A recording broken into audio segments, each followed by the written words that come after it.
In many approaching hearts, my sweet infinity of thy numberless souls, thy energy, Lord, to seize on woman and man, to take all things and creatures in their grief and gather them into a mother's arms. Thy embrace, which rends the living knot of pain. Thy joy, O Lord, in which all creatures breathe.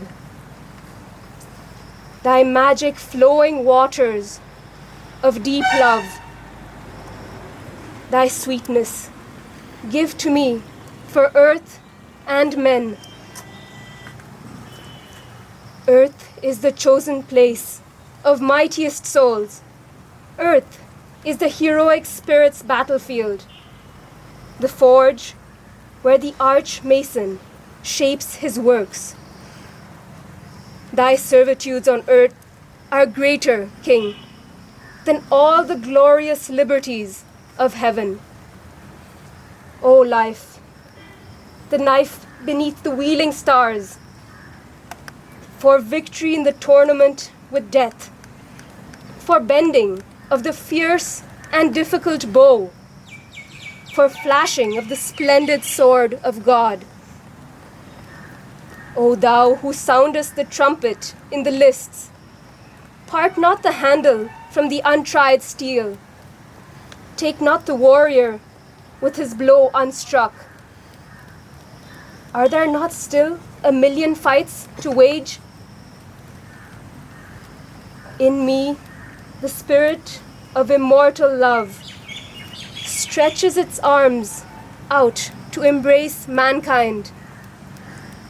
Too far thy heavens for me from suffering men. Imperfect is the joy not shared by all.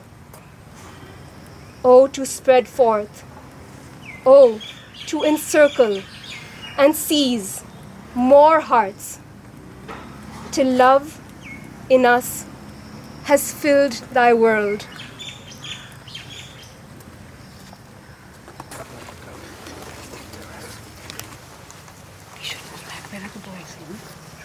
Arjun.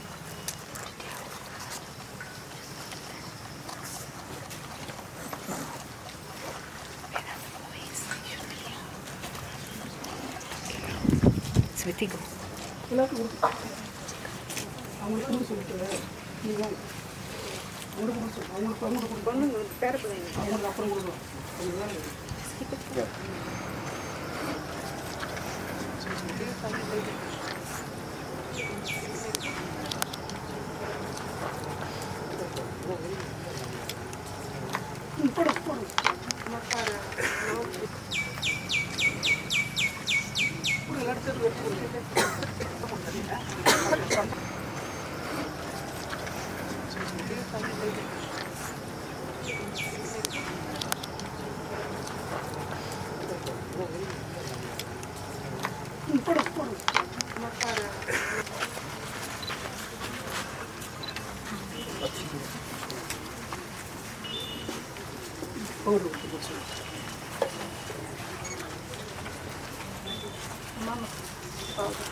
எல்லாம் கொஞ்சம் அப்பளம் போயிடுங்க.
உடம்பு முட்டை வேறு யாரும் போடுறதில்ல.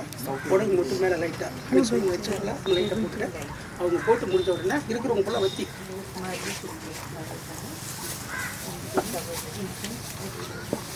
கூட திங்க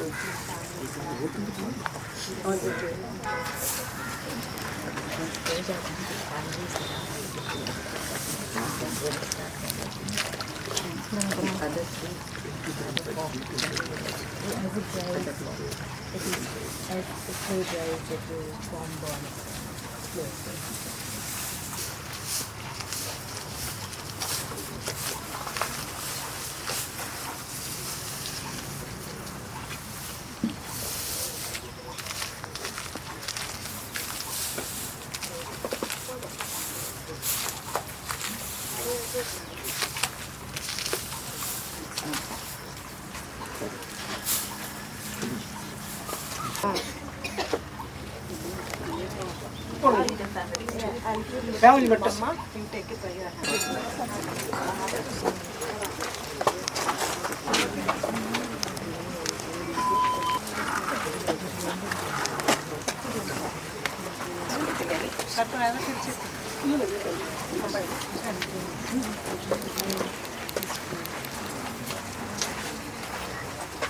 எல்லாம் நிக்காதீங்க, போயிடுங்க.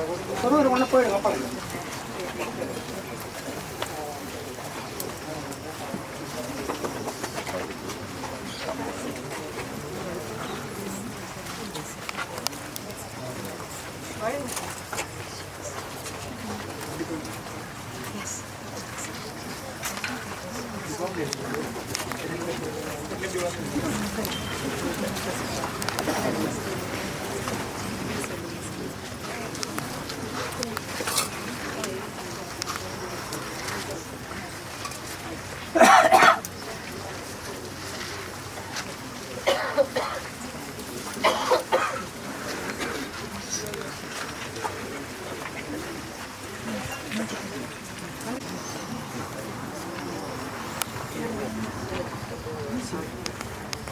என்னது பசங்களுக்கு நிறைய வட்டி வேண்டாம்ல, கொஞ்சம் இருந்தால் போதும். கல்புரம் ஏற்றுறது மட்டும் தானே வட்டி. அவங்களுக்கு திரும்ப அதில் பிடிச்சி ஏற்றணும். இது போதுமா? அது போதும். 4 பேருக்கு ஒரு 5 இருந்தால் போதும். எல்லாம் என்ன எடுத்துக்கலாம்.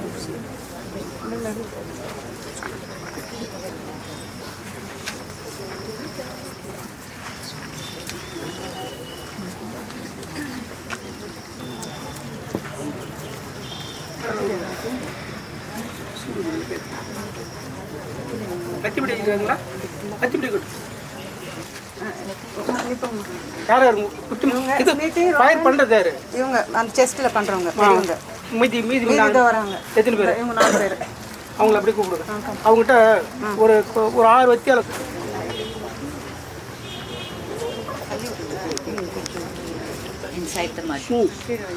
அப்படியே வச்சுரு அப்படியே வச்சுட்டு சொல்லு. இங்கே ட்ரெஸ்ஸு கீழே 3 கிலோ 2 கிலோ.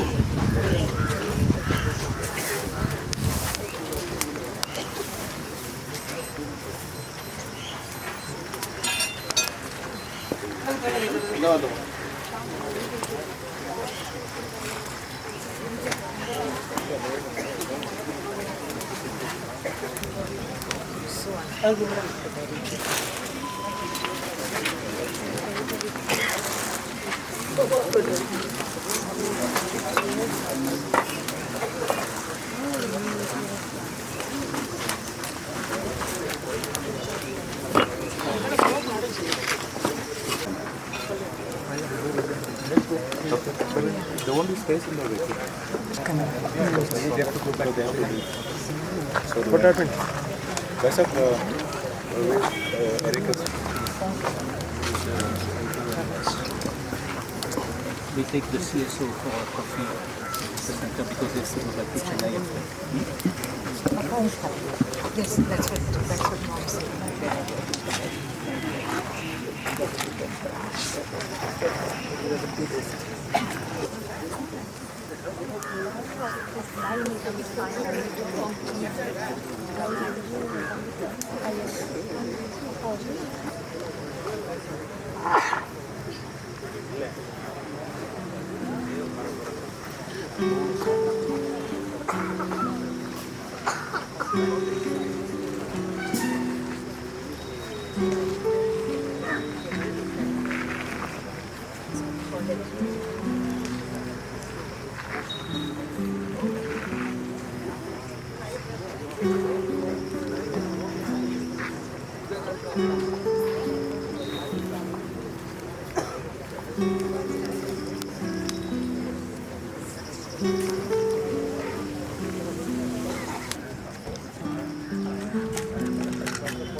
தம்பி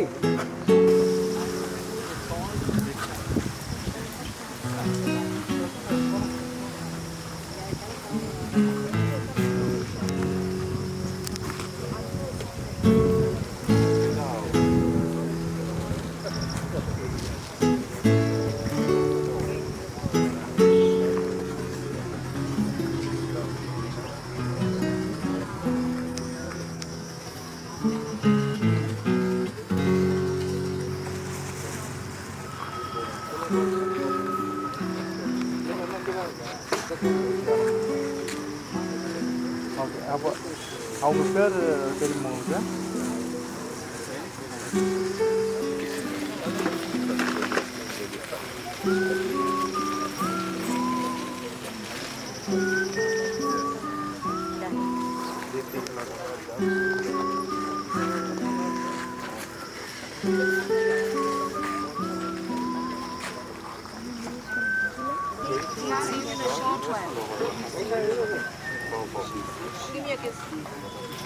She's going.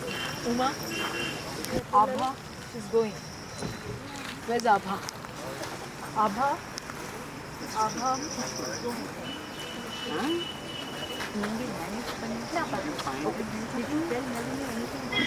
I've just said, I said if there's no food, I'm Anda Banako.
Because of Krishna.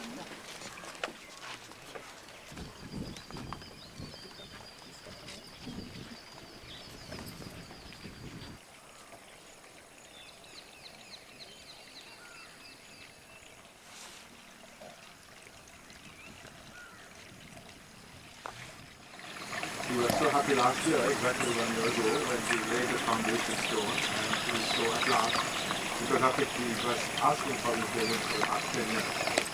So it is very fitting that Krishna last the news to the building.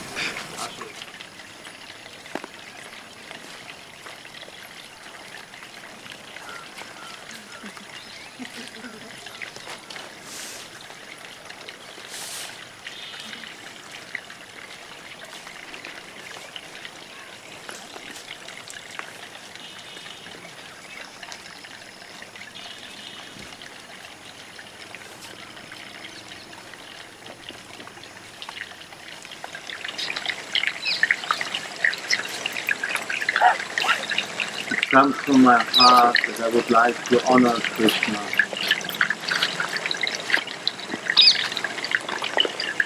I would get a sense of what Krishna represents for me is a sense of loyalty.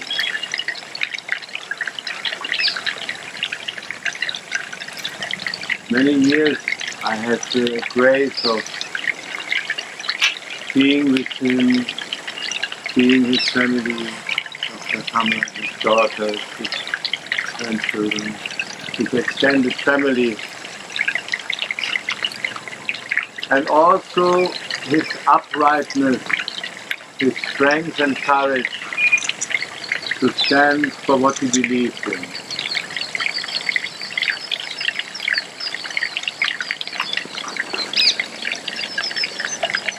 Not all of us have the chance to experience the richness India can offer.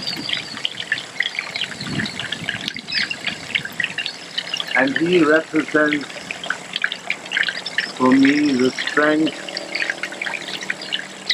the loyalty of a true servant. Of a servant to Sri Aurobindo and the mother, a servant to his country, to his family, to Auroville, and to the cause which he, for me, very often was a torch bearer.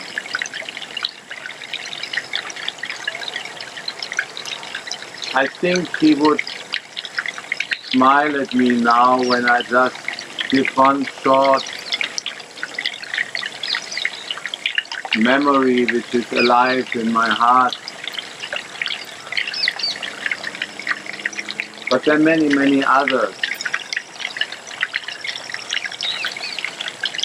In 1980 we were a motley band of young people, finding ourselves in a situation we don't know why, but we were driven by something which we felt we had to do. We found helpers and supporters in the ashram, Satprem, Spirit, Retd, many others, Amal Kiran, and so on. But the one who moved with us, the one who was at our side and in front of us and represented us, was the general. He opened the doors. When we walked in to a place of power, it was he who was respected and gave us credibility. There's a moment we were all gathered in a coffee shop around Connaught Place called Standard Restaurant, and there are sort of watershed moments in that history. We were confused. This is what I, for myself, can say. We felt something had to be done, but we didn't know how.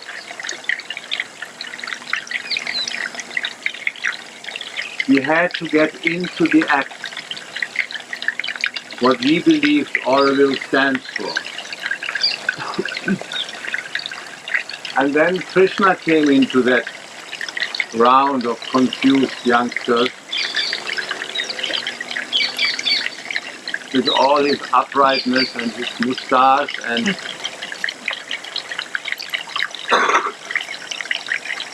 somewhere at that moment a strong determination set in. And when he signed the paper of getting involved in the battle for Auroville, it was not a signature against anybody, because he comprised all the parties. He comes from the ashram, his children were educated in the ashram, he comes from everywhere. It was not an act of defiance, it was not an act of contradiction, it was just simply a moment where he put down his name under something he felt brings protection and strength and clarity to Aurovillian. And this quality of determination and loyalty is not gone even if his body is not with us anymore. I think it can even be stronger among us now. Thank you, Krishna.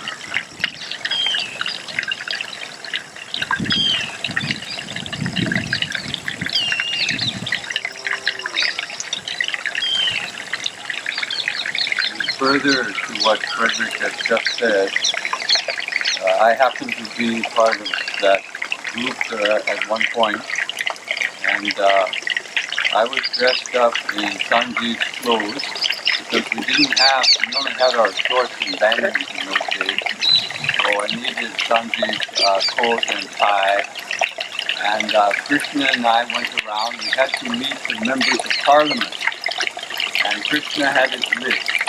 And we went around in the auto rickshaw all through Delhi, went to houses, to offices, and we would never have been able to do that without Krishna's ability and his prestige and his determination and his loyalty to Auroville, because it was a battle, and we had to win the votes for the Auroville Act.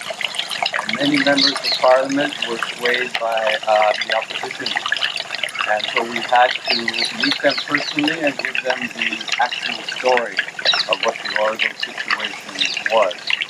And the credibility, of course, came from Krishna. And I was there only to show that it was an international community.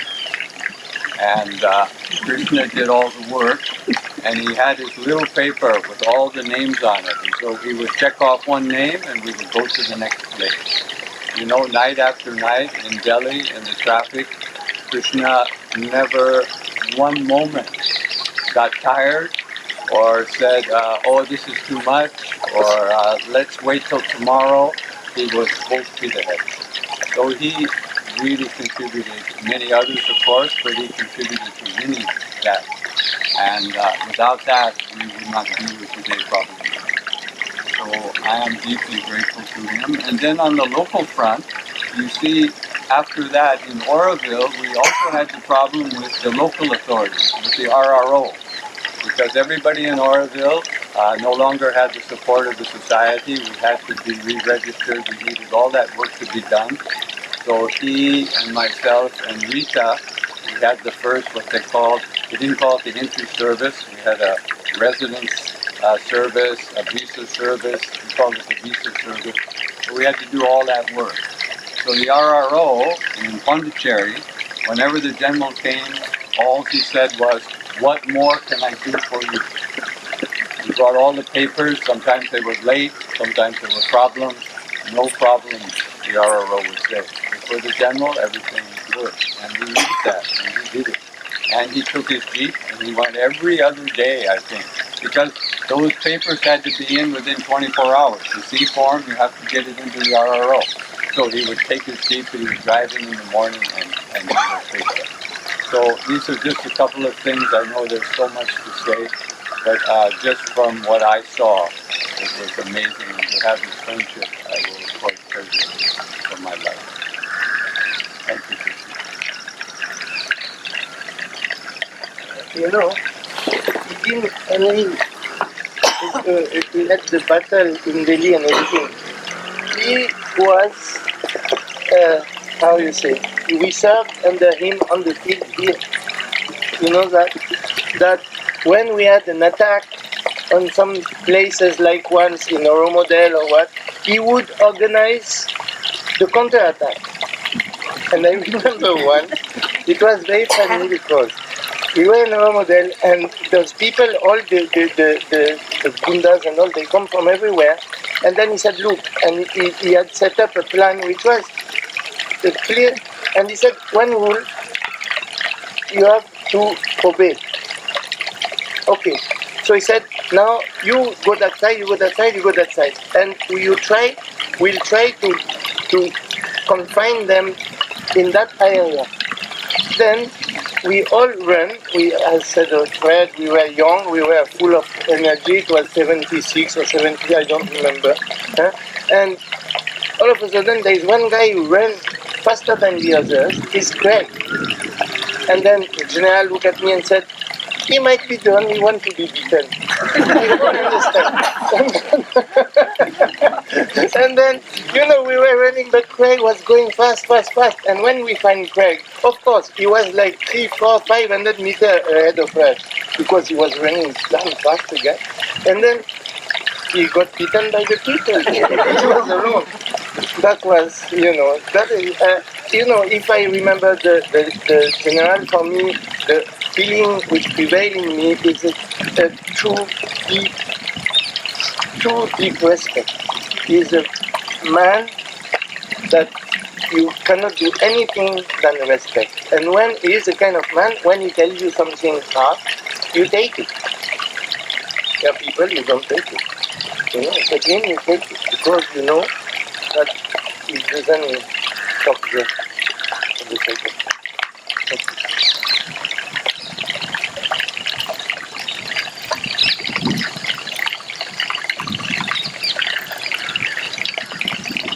I remember in 1981, Krishna Tewari stood by me because my passport was not extended by the Swiss consulate in Bombay, since I refused to serve the Swiss army, which was that time compulsory, by the way. So passport was not extended. And we had a meeting here, it was called the Baptiste meeting or something, here in the matrimony compound, and he said, I was worried that he would say, but you should go back, he's a general, Krishna, so he would support an army, I said, no, this is okay, we'll support you, you can stay.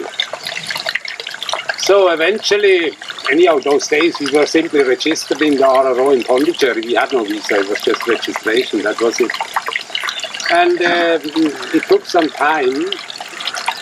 And I don't know too many instances it went and so, but eventually my passport was extended. But he was the one who said, yeah, you can stay even without your valid Swiss passport, So I was it's just a small anecdote of what I experienced with Krishna besides other things, of course. And out of that, of course, one respects a person for life, that was a great help. Not only to me, but to the community in general, yes. It was like from all sides. I think we have no enemies, except the Chinese, perhaps. We captured them once, I believe. So is the story. But we all loved Krishna Tewari. Yeah. Thank you. He took the sword of a general, the Japanese general, you know that? Who took the sword? General Tewari. He has it in his house. The sword of the katana, Where the general surrendered, and when the Japanese surrendered, the general gives his sword, which is his most valuable weapon. He surrendered it to the general. He surrendered his sword to the Chinese or to the Japanese? No, you said the Japanese. He's the Japanese general who surrendered his sword to the Indian general whose name was General Tewari. Okay, that's it. Okay. No, at that time during World War II, and I might not still be totally accurate, he was a lowly captain serving under the British Army in the surrender in the conquest of Malaya. And when the Japanese surrendered, the British officers, including the Indian officers in the British Army, were given the swords, their samurai swords or the weapons by the equivalent rank in the Japanese army. So Krishna received the the sword of the person who was his equivalent in the Japanese army.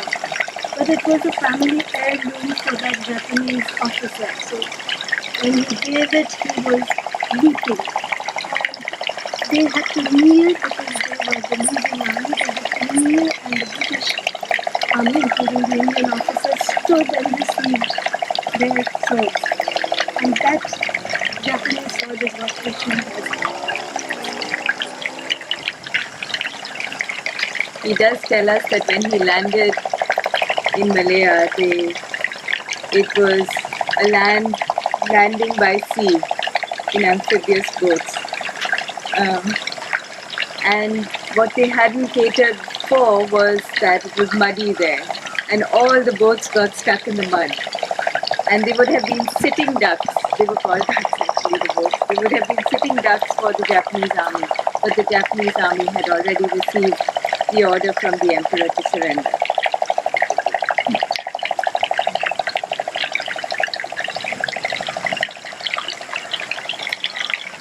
What I found most admirable is the way Krishna plunged into all this. After all, you have to figure it out. He was a general of the Indian army, used to a certain context that we can imagine. Here comes, and he's associating himself with a bunch of disrespectful people. And Krishna took it not always well. I mean, he had his character, but he plunged into it. And I remember stories like, for instance, his first house was built by care, and then they did concreting, and the same night it poured like an essay. Said morning, nothing was left. He took it amazingly well, I must say. And also, imagine what it represented, to stand with us as a bunch of rather unruly, because see, society was spreading around the fact that we were mostly a bunch of hippies, lawless hippies and drug addicts. And here is Krishna standing, Major General, retired, but Major General nevertheless, who stand with these people. How come? And this I find I've always been very grateful to Krishna, but also to some of other senior Indians who actually stood with us. It was not so obvious, because there must have been a lot of pressure. How can you support these people and all that? But he did it, because Krishna had a big heart. And I saw that we were sincere. It's like I remember the sub-collector at that time who was helping us. He told his successor, he said, look, these Aurovillians, society, be careful of what they say. With the Aurovillians, if they say that they have done something, you can believe it. Even if it is stupid, they will tell you. So I think this quality saved us in many ways, and I think Krishna stood with us. And I always felt that it was really great that this capacity to adapt. After all, it was not obvious, and he did it so well.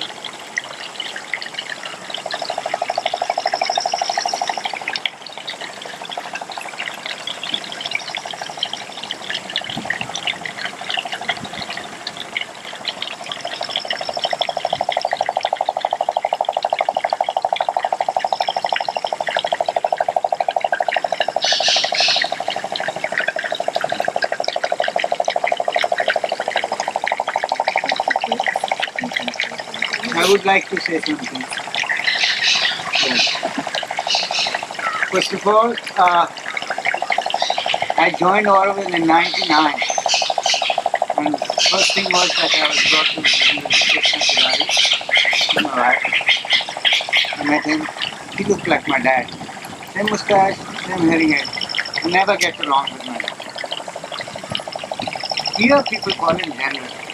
How people have talked right now this gentleman. First of all, I would like to tell you the 5 commands in the Indian Army. North, West, South, East and the Central Command. He commanded the command the size of a quarter of a country. Outside, you call him here Krishna. You address him as general. Man, you can't do that. You just can't do that. I never would. Not even in my dreams. You would get slapped by a old man if you ever do that. Still, one main quality I want to share with you, probably, if you remember, he was the only one who called me on my birthday, as long as my landline was working. I'm sure he called you too. Yeah? Ashes to ashes, dust to dust, born we are, die we must. Every day. Yeah. Thank you. Thank you, Sal.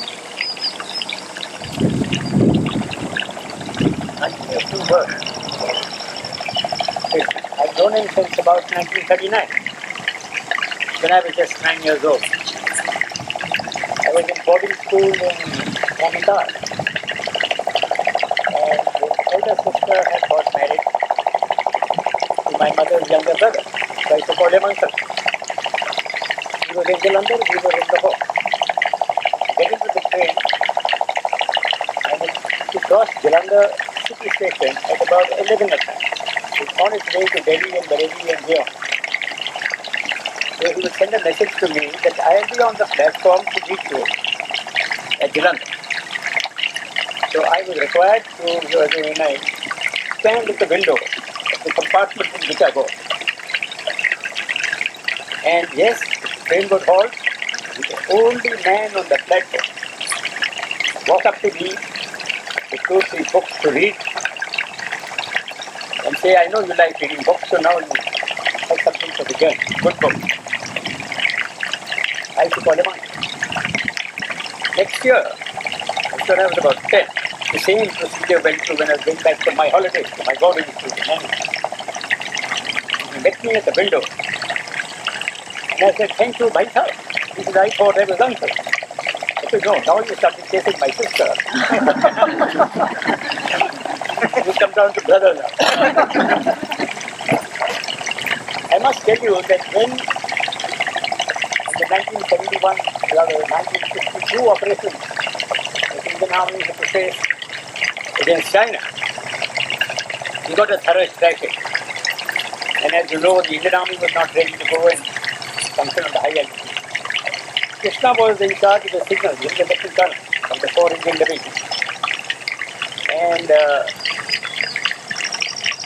unfortunately, our then leadership of the Defence Minister Krishna Menon and the Prime Minister Jawaharlal Nehru did not realize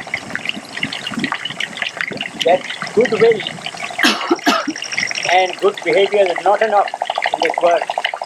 You've got to be careful of bad guys. So it was Hindi Chini Bhai Bhai, okay? Russia was in support of India, Soviet Union. But Soviet Union, if you recollect, in 1962 got involved in the Cuba missile crisis. Khrushchev was the president, and Jack Kennedy was the president of the United States, and they almost went to war with nuclear weapons in 1962. So when the Soviet attention was on the Cuba missile crisis, which is a separate story, Mao Zedong thought it an adequate time to get India a thorough slap on the face. Just a lesson. And he ordered his troops in Tibet, which had been handed over by Jawaharlal Nehru, to attack the Tosa border. So Krishna Menon and Jawaharlal Nehru said there cannot be war because the Hindi China, Chini Bhai Bhai. Nonetheless, Indian Army unprepared was set off this high altitude area, Ramkachu River. The height was about 11,500 feet. The Khagla Ridge on the northern side, where the Chinese had occupied it about 13,000, 14,000 feet. And the lower hills on our side, at about 14,000 feet. The Indian Army went in without rations, without adequate food, without enough ammunition. No road transport, no connection except by mule to bring back the supplies that you require for a military fight. And Krishna was the commander secretary. He realized that the 3 brigades, the brigades in front, the 7th Infantry Brigade, commanded by John Dalby, Brigadier John Dalby, and the 3 battalion commanders had had no food for the last 2 days. took another chicken, put it on a helicopter, and the communications were not there. He told his general that I had to check this in charge of communication. Since the radio communications were not functioning, the people laying a line. So the helicopter went off to check the line of the lay the line right up to the front line. And he got down and he stayed the night. And he was telling me that I brought this chicken and I went forward. There were no real defenses, but some bunkers had been made near the Nampa River. Indian Army was only required to show the flag and not do any defenses against our friends, the Chinese. So the Chinese were ready, everybody knew that they were going to attack, but that was not expected by higher authority. So he said, there are multiple chickens with you. So the brigadier and the 3 battalion commanders and Krishna sat down in one bunker and they had chicken to eat. He went to sleep in the signal bunker. And the Chinese attacked at about 2 o'clock at night. Suddenly all hell broke loose, artillery fire, and the Chinese army came down to Nakhon to step through our positions and started climbing up to the higher bunkers on our side. With machine guns firing, shouting Hindi to me, bhai bhai. And Krishna told me that he only had a pistol. He woke up his bunker, and as the Chinese came up, he shot 2 chaps, as he said. And then they started firing at his bunker. And he said that I threw my pistol there, and I said, all right, I'll give up. They entered from the door, and one of the Chinese fellows took the butt of a rifle and hit him very hard. I mean, left ear, like I couldn't hear him. Yeah. And the hearing in the right ear also disappeared. Almost down to 50%, and as he grew older, it was almost dead. You all know, couldn't hear. No hearing aids could work. He was a prisoner of war for 6 months. The war must have read his book, because he didn't book. So I won't go into that. But he used to tell me that be careful of the Chinese. They are friendly on top, but they will take full advantage of you when you're weak. What are you guys doing? Even after you retire.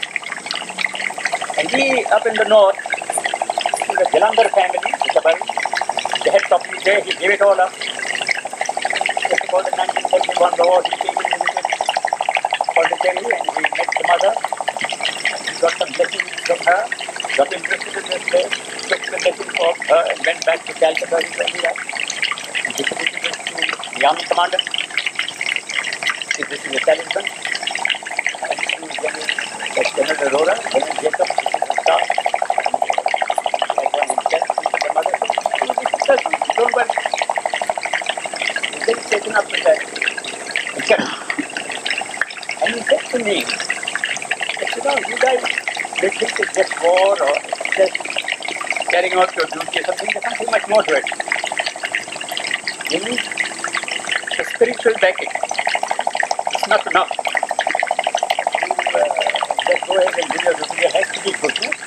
There must be a spiritual backing behind what you're doing. And whatever the aim of the military is, it must be an honorable aim. Otherwise, you may not have success. Yes, we had a Egyptian army. The army headquarters was very early, the Egyptian army, as I discovered in my studies later. Because the army headquarters had made a plan, they didn't want to go too deep. They wanted to enter about 10-15 kilometers in the new eastern government of Pakistan, East Pakistan, and the military government would collapse. They had entered 10 or 15 kilometers inside, broken through the initial defense.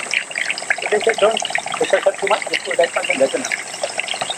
But as you recollect, everything fell in place.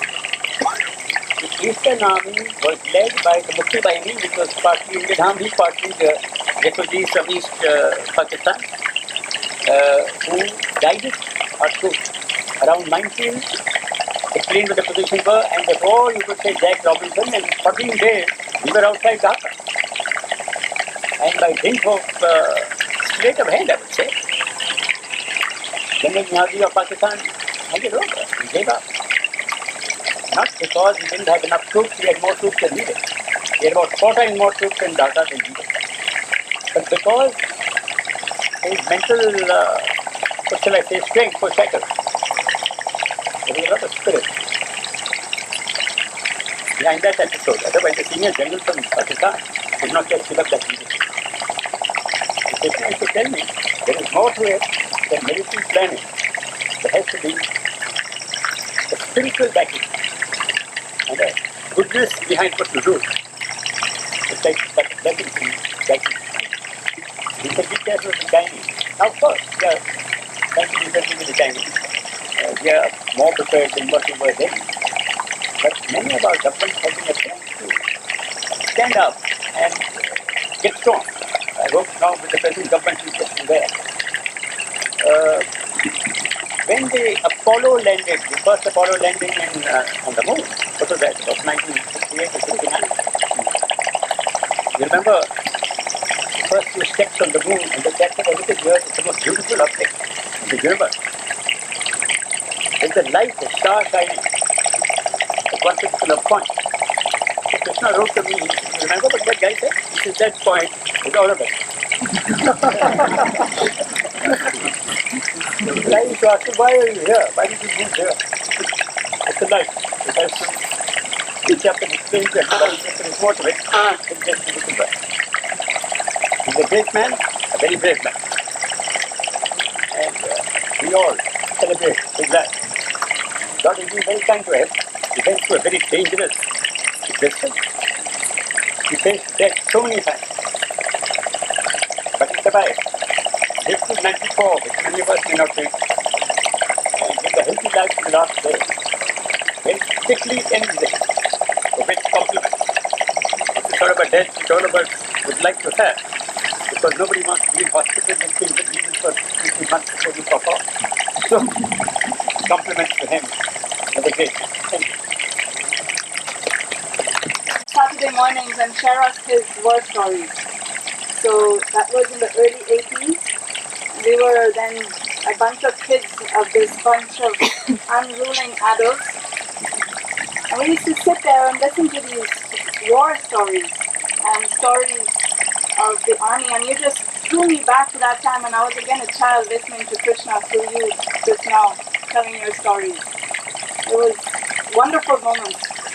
And just a while ago, Rita and myself were remembering all these times when not only did he come for quite a few months, I guess, or it seemed like a long time, when he used to come every Saturday morning and tell us all his stories, and we used to just listen to them with big eyes and big ears, most probably also big open mouths. And then he used to do these exercises with us, make us stand in attention and see who would stand the longest and the straightest, and give us challenges, I'm sure to discipline us a little bit. And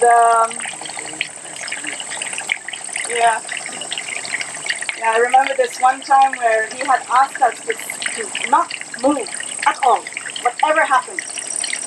And there was this fly that was flying and came and sat on my nose and was moving around my face and all. And he was like, don't twitch. So I was just standing there. And he told me this story over and over and over again. So that's a little bit like one shared story with him. But also, he's the first one who organized the camp. It was the first camp we ever had in Ormadale, on the field just behind his house. He had set up these tents, and it was the first time we were going to sleep under the tents. I think it was just a weekend, it was just one night, It was very short. Yeah, maybe 2 nights. It was really a very short time that we were out on an adventure, and he would organize these things where we would stand in the evening, in the morning. We had these shifts and things to do. It was like fantastic. We loved it. We absolutely loved it. And then he also took us on our first camp out, where we went, and I didn't think we ever reached the exact destination we were supposed to reach. But we anyway ended up pitching the tents and spending a while there. Loads of memories with that also. So all this to say that in our lives as children growing up in this community, Krishna had a role of maybe a grandfather, somebody who was there and who really taught us a lot and brought us a kind of a structure and a thing to look up to. And I was thinking back, and I also have this deep feeling of respect for him. And I don't ever remember even once hearing something negative about him. Never. It's not anywhere in my memory, whether in a personal feeling or whether I have heard other people saying anything. There was always such a deep respect, and I was just thinking back at that and I was saying, wow, what an accomplishment, just on a human level. However, that just shows and says so much. And indeed, his phone calls, that is something, like in the morning when the phone would ring and it was your birthday, you knew that he was the one calling, and he would always say, good morning, Kamran myself, wish you a happy birthday, then put the phone down. And the day would start. That was wonderful. And another last thing I want to share is also that is an example, is his dedication to work. And this discipline that he had till as far as he could, I think. I don't know when he stopped. Friday, going every day to work. Whatever, however, there is no stop to that. And that is something that I admire so much. That's all. I'd like to say something quickly, because we all got Krishna's phone calls on our birthdays at 7 o'clock. I remember sometimes birthdays and what? It's late. And he was calling. And 1 year I remember I had to go on one of my cycle rides with the boys, and I think I met you about. And we were talking, and you said, oh, that's Krishna's birthday coming. I said, what is it? Obviously. And then on the day, we were in Canada, lost in the jungle, and we found, early morning, we found this kind of big tower, a fire tower, where they watch for fires, and so we climbed it, and I was on top, and I got tinged. So I called Krishna from the top, and I wish him a happy birthday. And it was great. He was touched, I think. And it was a moment, a special moment. And he said, please come for tea with Mary. I said, well, Krishna, I'm far away. So it's just a little bit. Thank you. Thank you, Krishna. I just wish to add something to what the venerable brother of Kamla said. Krishna got hit from the Chinese in a very special way. His Kamla belonged to a very spiritual family, particularly of Tara. So she went to a Vedic astrologer, and the Vedic astrologer gave exact instruction with figures and mantras how to keep him. And they even set a date in the time. So Kamla somehow was able to send instructions to the game, and exactly the day and the time Krishna was speaking. And that I cannot say more, that I would say too much, but this for me is very symbolic.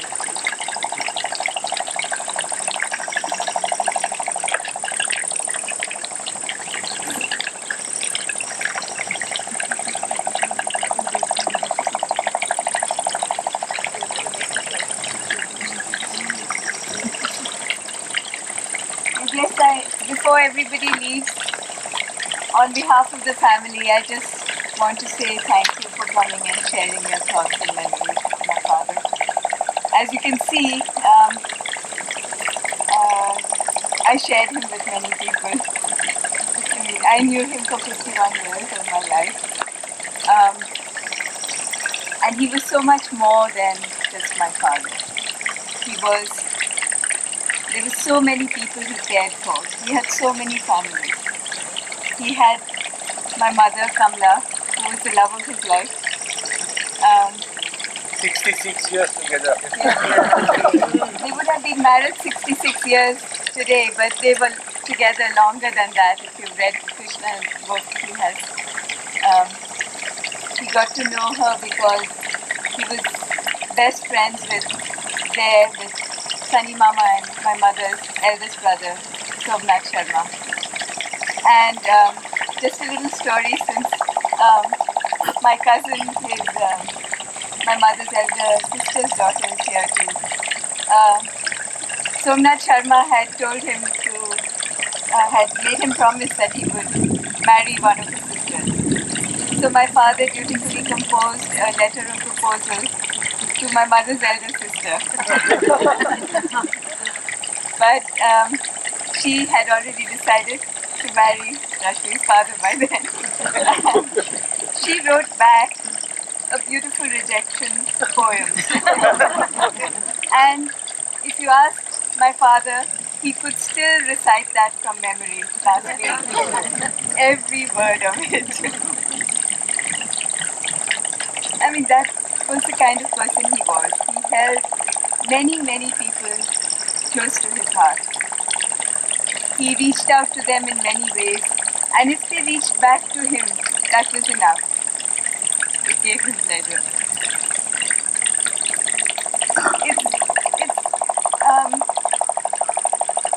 We are not sad that he's gone and he left in such a wonderful way. But it's going to be very hard not to have him in our lives. Not to be there to greet you cheerily. Always upbeat with us. I wrote a few words when I was on the plane. My sister called me at 4:30 a.m. I live in the US to tell me he had gone. So I had many hours on the plane to think about him. And of course it's getting dark, so I won't be able to read most of it. But I thought I'd read you the end. I'll go sit next to the candle.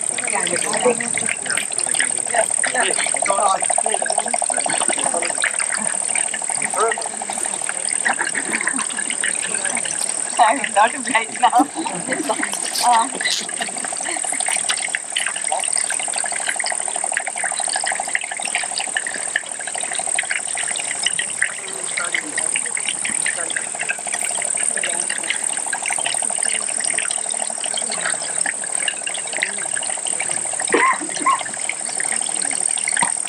Yeah, I'm good with the light.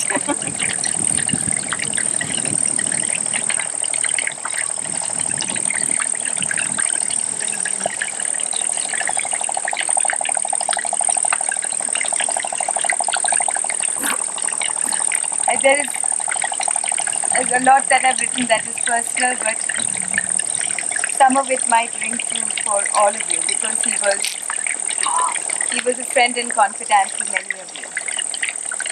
And both my parents were that way for me. Both mum and dad listened to me and let me do as I chose, or at least I thought I was doing the choosing. The guidance they offered was always collaborative, supportive. My father and mother always believed in each of us as individuals, not in relation to anyone or any notion of what we should aspire to be. We never found ourselves constrained by background, social station, societal expectations. We were allowed to be ourselves. This was the greatest gift my parents gave us. My parents were the best parents one could hope for. Always there for us, and my mother is still here for us. They set us an example we could emulate, not one that dictated we follow exactly in their footsteps or do what they did. And they both have had very rich and varied lives. Ours have paled by comparison. The example they set was not in the externalities, but in their approach to life. Both treated their work not as a mere conduit to acquiring a livelihood, but as a calling. Mummy with her devotion to being a doctor. Dad, first as an army officer, then in the many roles he took on in Auroville, Amba Garden, going to the Supreme Court with all of you as we've heard from Frederick, and doing the entry of service or visa service, whatever it was called, and then finally his passion, the archives. Each was done wholeheartedly, with all his mental, emotional and physical devotion. And this has been the lesson for me. I love what I do, and I learn to do what I love from my parents.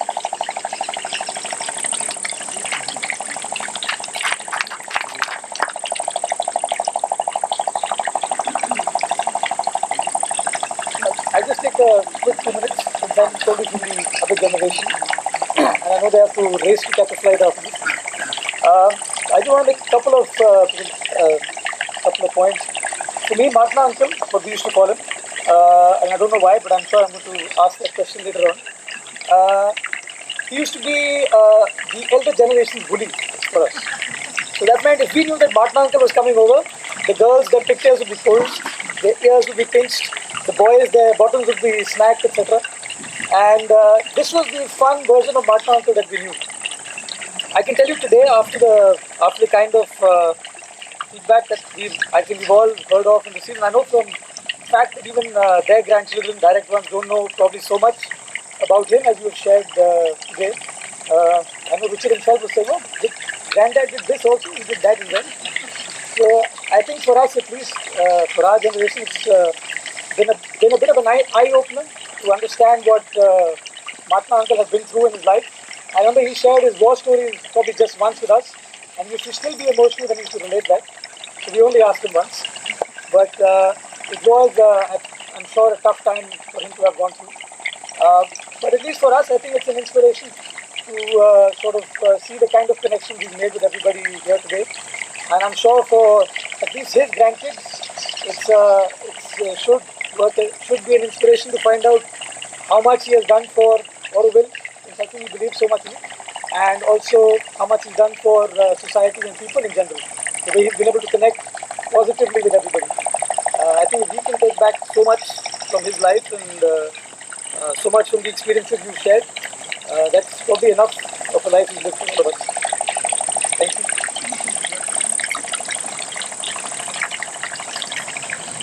Yeah.